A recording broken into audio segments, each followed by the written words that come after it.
want to announce here today that I'm sending the county secretary, who is also the chair of the office on assumption of office of the governors committee, all CECs members and all CEOs, that is chief officers, are hereby sent on compulsory leave with immediate effect, pending any action by any prescribed law.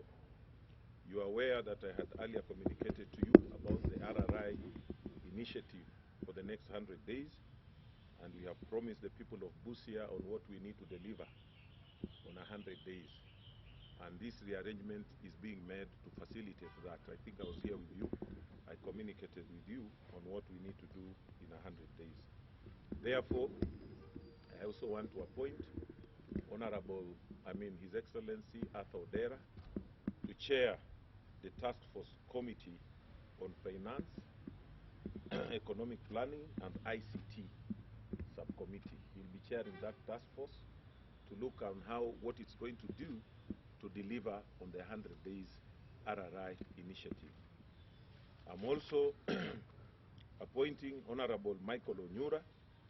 You know him, he's a former member of parliament for Butula and a long-serving public servant, to chair the Committee on Public Service Management, Governance, Legal Affairs and Administration of subcommittees. He will be chairing that task force to look into how we look into our human resource capacity for the county for the betterment of service delivery.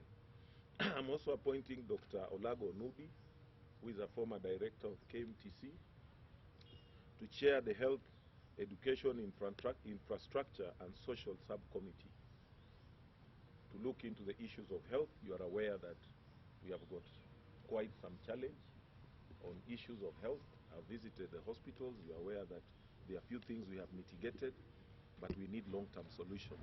And this is something that we promised the people of Busia during the campaign in our manifesto.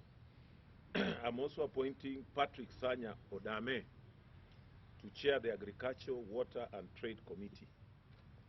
This is also a long-serving agricultural specialist, and I think lastly he was working with the IBC, but he's an agricultural and water expert.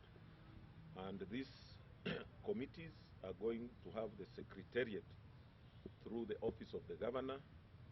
The chair to that, the secretary to those committees will be Timothy Odede, who is an officer in my office.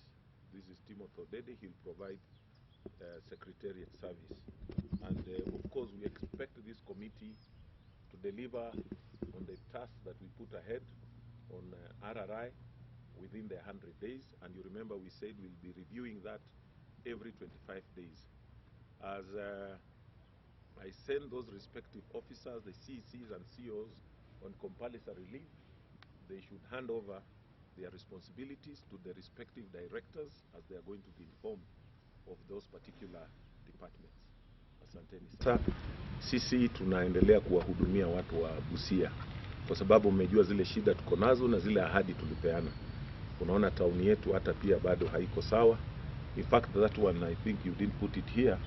I'm also ordering that all functions ambazo ziko katika ile department ya urban and lands that are supposed to go to the municipal board, I think you should give me that to sign immediately, that all those functions should be transferred with immediate effect. Unfortunately, maybe it was not put here for now, but that's something that I'm also doing. That the Busia municipal board should be properly operationalized, and I have already given instructions that the functions as prescribed in law should be transferred with immediate effect from that other department. Because you are aware when we went around, they said they have not been given their functions, although the law had already been passed that prescribes that function. So all this we are doing to help us deliver on our mandate as we still await the other things to take their lawful course. But that does not mean that we should stop working. We have already been sworn in office, and we must continue to work as we wait for the other things that require legal framework to continue.